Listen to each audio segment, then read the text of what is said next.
प्यारे बच्चों, अभी हम लोगों ने पुराने जो चैप्टर देखा वो रेखीय समीकरण देखा और उसमें समीकरण कैसे बनाते हैं, समीकरण कैसे यूज़ किए जाते हैं, पक्षांतर कैसे किया जाता है और किस किस विधि में हम लोग रेखीय समीकरण बना सकते हैं।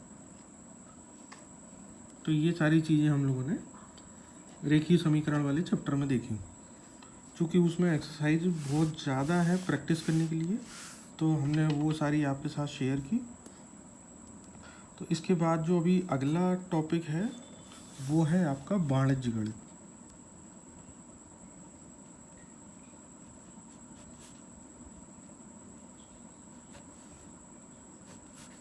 ठीक है, ये मैंने वाणिज्य गणित लिखा है यहाँ पे। वाणिज्य को एक्चुअली एक तरीके से कॉमर्शियल मैथ भी बोल सकते हो आप। ठीक है, हालांकि इसमें ऐसा देखा जाए तो अलग कुछ भी नहीं है। अच्छा, इसमें जो आज के टॉपिक हम लोग देखने वाले हैं वो पहला तो है समानुपात। ठीक है, दूसरा है अनुलोम और प्रतिलोम समानुपात। ठीक है, अब पहले तो हम लोगों को ये जानना है कि समानुपात एक्चुअली होता क्या है। ठीक है, समानुपात का मतलब होता है प्रोपोर्शन। ठीक है, इंग्लिश में उसको प्रोपोर्शन भी बोलते हैं। अच्छा, प्रोपोर्शन का क्या रहता है कि एक संख्या का दूसरी संख्या से क्या अनुपात है, या फिर मान लीजिए अंश का हर से किस अनुपात में है। अच्छा, लिखते कैसे हैं वो भी दिखा देते हैं। प्रोपोर्शन को हमने जैसे मान लीजिए मैंने एक नंबर लिखा एग्जाम्पल के लिए कि 5/10 मतलब 5/10। तो ये क्या है, ये जो है अनुपात में एक तरीके से ये भी कह सकते हैं कि भिन्न संख्या लिखी हुई है, और ये जो है 5/10 के क्रम में लिखी हुई है। ठीक है, अच्छा, इसको यदि हम सरलतम रूप में करेंगे तो ये 1/2 भी हो जाएगी, क्योंकि 5 का भाग 10 में 2, 5 दूनी 10 और फिर ये 1/2। मतलब ये क्या एक प्रोपोर्शन वाली संख्या होगी। अच्छा, एक हम जनरल यदि उदाहरण लें या लाइव एग्जांपल लें तो कई बार होटलों में देखा होगा कि 1/2 सूप के लिए बोलते हैं।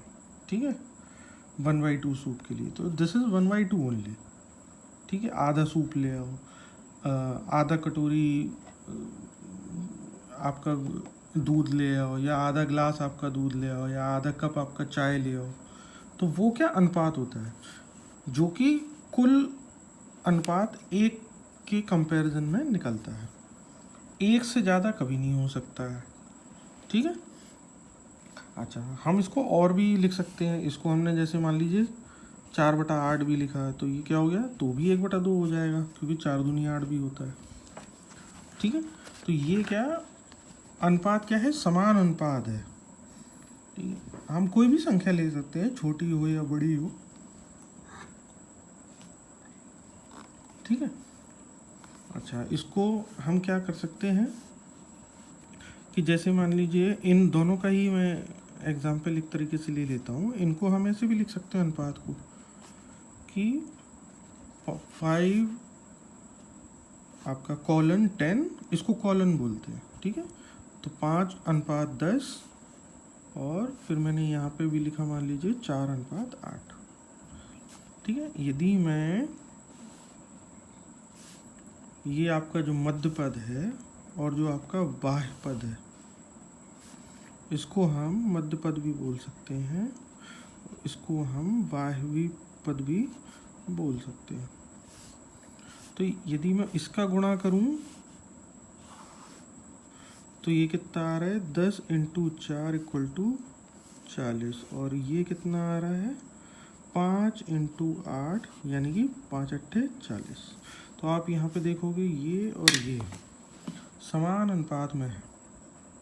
ठीक है, तो यदि मैं 5:10 को 4:8 के बराबर भी लिख सकता हूँ।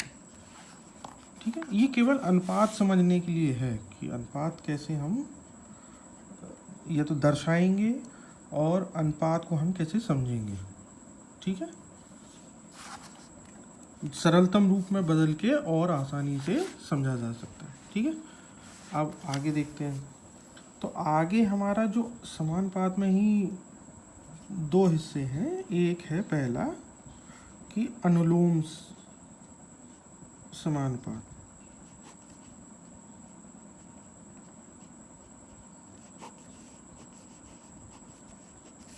ठीक है, तो अनुलोम समानुपात होता है डायरेक्ट प्रोपोर्शन। डायरेक्ट प्रोपोर्शन मतलब जैसे मान लीजिए ये मेरी चर संख्या का फॉर्मेट है x/y। ठीक है, मैंने मान लीजिए लिख लिया है, एक कोई संख्या लिख ली 18, एक कोई संख्या लिख ली 20 x या y में। ठीक है, तो इसको हम सरलतम रूप में यदि बदलेंगे तो 9/10 भी लिख सकते हैं, है कि नहीं। इसको हम मान लीजिए यदि मैंने क्या लिखा 36/40 लिखा, तो भी इसको 9/10 लिख सकते हैं। 9 चौको 36 और 10 चौको 40।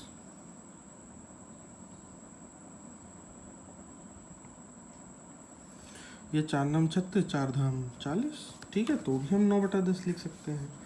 या मैं और भी बड़ी संख्या लिखना हूँ तो 54/60 भी लिख सकता हूँ। और बड़ी लिखना चाहूँ तो 72/80 लिख सकता हूँ। अच्छा, अनुलोम समानुपात डायरेक्ट प्रोपोर्शन कहलाता गया है। ठीक है, जो कि आपका सीधा सीधा अनुपात होता है। जैसे मैंने मान लीजिए लिखा कि 5 यदि पुस्तक या किताबों का जो प्राइस या रेट है वो मान लो 100 रुपये है। ठीक है, तो यदि मैं 15 पुस्तक का यदि मान लीजिए निकालना चाहूँ तो ये एक्चुअली 20 रुपीज़ पर पीस आया पर बुक। हर किताब के हिसाब से 20 रुपये का था, 20-2500। तो यदि मैं यहाँ पे यदि 20 का गुणा करता हूँ तो यदि 15 इंटू में 20 करके देखता हूँ तो ये कितना आ गया, 15 दूनी 30, 300 रुपये हो गए। तो यदि यहाँ पे यदि ये इसका 3 गुना हुआ है तो यहाँ पे भी तो 3 गुना हुआ है। तो इसको कहते हैं डायरेक्ट प्रोपोर्शन या समानुपात, अनुलोम समानुपात।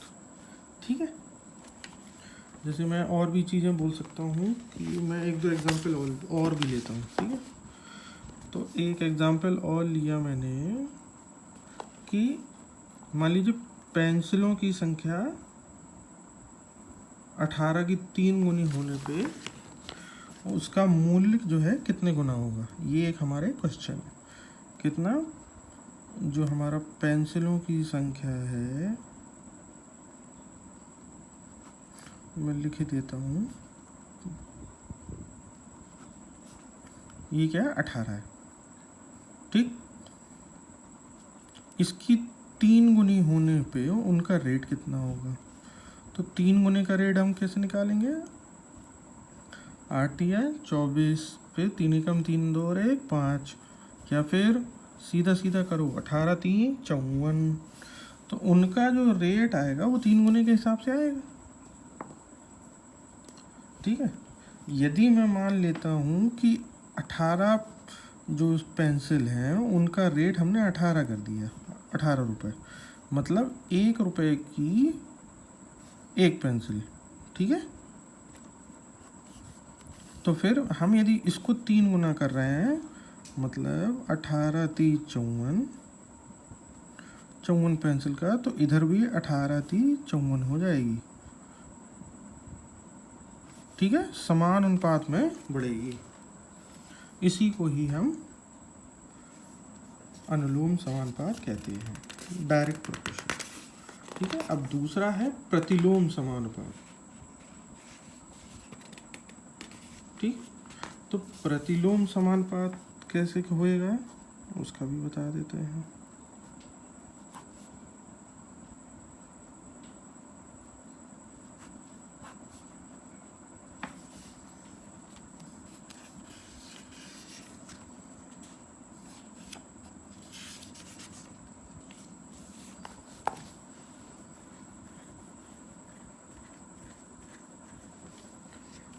प्रतिलोम समानुपात जैसे मान लीजिए कि हमने जो है अभी यहाँ पे क्या लिखा था थोड़ी देर पहले, जैसे ये मान लीजिए 5:10 लिखा था, ठीक है। यहाँ पे भी हम लिख लेते हैं 5:10, ठीक है। तो ये क्या सरलतम रूप में हो गया 1:2। तो यदि मैं इसको 10:5 में करके लिखूं तो ये क्या हो जाएगा 2:1, जो कि इसका प्रतिलोम होगा और इसके बराबर नहीं होगा। या फिर 1:2 को आप छोटा भी बोल सकते हैं 2:1 से, ठीक है। अच्छा, इसको समझेंगे कैसे, इसको हम एक और देख लेते हैं कि यदि मान लीजिए एक हमारे पास एग्जाम्पल है कि 2:4 का प्रतिलोम अनुपात क्या होगा, ये हमें निकालना है। मतलब 1/2 का या 2/4 का हमें प्रतिलोम अनुपात निकालना है। तो इसका जो हम प्रतिलोम अनुपात बोल सकते हैं, ये 1/2 है। तो स्वाभाविक सी बात है, जब हम प्रतिलोम की बात कर रहे हैं या इन्वर्स प्रोपोर्शन की बात कर रहे हैं, तो 1/2 की जगह जो उसका इन्वर्स आएगा वो 2/1 होगा। अब 2/1 के लिए हम 20/10 भी लिख सकते हैं, हम 40/20 भी लिख सकते हैं, कोई भी संख्या इस तरीके की लिख सकते हैं, ठीक है। तो ये आपका प्रतिलोम अनुपात निकल आएगा। अच्छा, ठीक है। तो अभी क्या करते हैं कि कुछ हम जो है क्वेश्चन देख लेते हैं।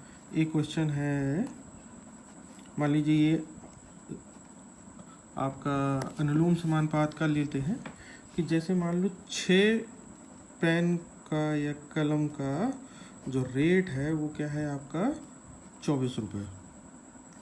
अब हमको निकालना है कि 7 पेन्स का कितना होगा, तो 24/6 × 7 इस तरीके से निकालेंगे। तो इसको कैलकुलेट भी कर सकते हैं। तो 6 चौको 24 × 7, ये आपका 7 चौका 28 आ जाएंगी।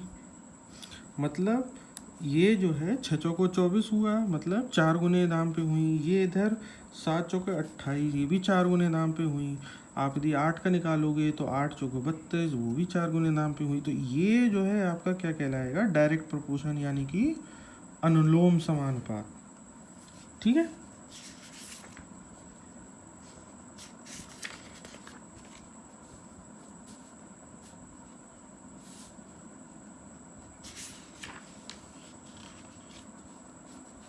प्रतिलोम समानुपात कैसे निकालेंगे, जो बहुत ही थोड़े कॉमन क्वेश्चन है वो मैं आपको लगा के बता देता हूँ, ठीक है। उसी के बेस पे आपको एक्सरसाइज देंगे और एक्सरसाइज का आपको क्वेश्चन सॉल्व करना। अच्छा, क्या है कि जैसे एक हमारा क्वेश्चन है, क्या क्वेश्चन है कि 12 गाय या 8 भैंसें एक चारा गाय की घास को क्या करती हैं, 10 दिन में चरती हैं।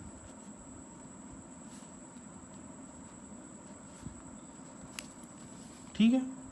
तो 3 गाय, अब हमें निकालना किसके लिए है, तो अब हमें निकालना है तो 3 गाय और 3 भैंसें कितने दिन में उसको चरेंगी। ठीक है। तो जैसे मान लीजिए हमने पहले इनका अनुपात निकाल लिया कि 12 गाय किसके बराबर है, 8 भैंसों के। ठीक है। तो यदि एक गाय का निकालें तो ये कितना आ जाएगा, 8/12, यानी कि 4/6, यानी कि 2/3।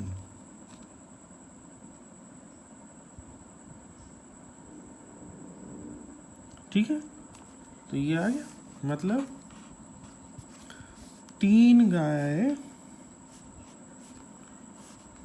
जो गाय हैं ये आपका 2 भैंसों के बराबर होगी। अब आसानी से निकल आएगा, 3 गाय और 3 भैंस होगा। ठीक है,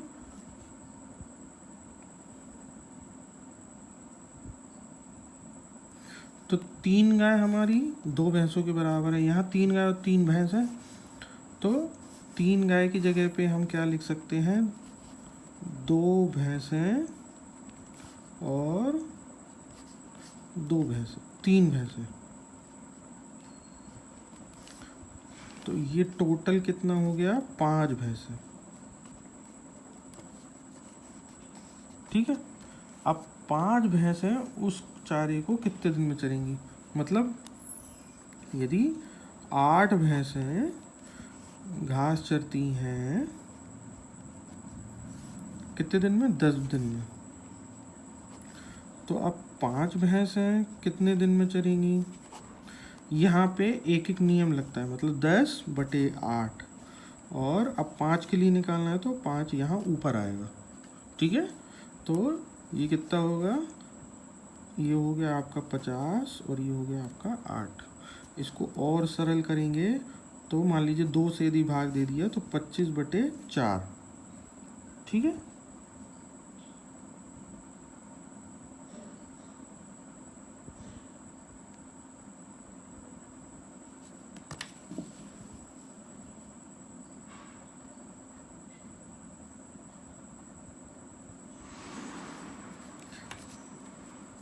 ये हमारा एक एक नियम से निकाला हमने। लेकिन चूंकि यहाँ पे हम अभी प्रतिलोम अनुपात की बात कर रहे हैं, तो प्रतिलोम अनुपात के केस में यही चीज़ बिल्कुल रिवर्स हो जाती है। वो कैसे कि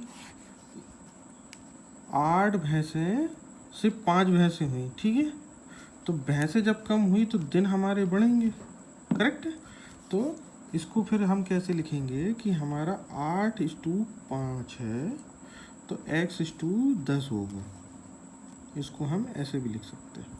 तो यदि ऐसे लिखना है तो फिर हमारा क्या आ जाएगा, ये इससे गुणा होगा और इसका इससे होगा, तो 5x हमारा क्या हो जाएगा, 8×10 यानी कि 80। ठीक है, तो यदि मैं x = करूँ तो 80/5 निकलेगा, जो कि आएगा 16।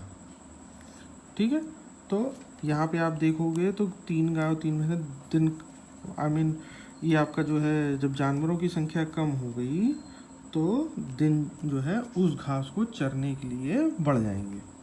तो ऐसे सवालों में जो एक एक नियम जो हमारा समानुपात का यूज़ होता है वो प्रतिलोम वाला यूज़ होता है। ठीक है, यही चीज़ ध्यान रखनी है। ठीक है, अच्छा, तो अभी इसमें हम लोग एक्सरसाइज के क्वेश्चन देखेंगे और फिर उसके आगे का जो भी टॉपिक है हम लोग एक एक करके देखते रहेंगे। ठीक है, तो आज के लिए वीडियो के लिए बस इतना ही। Thank you.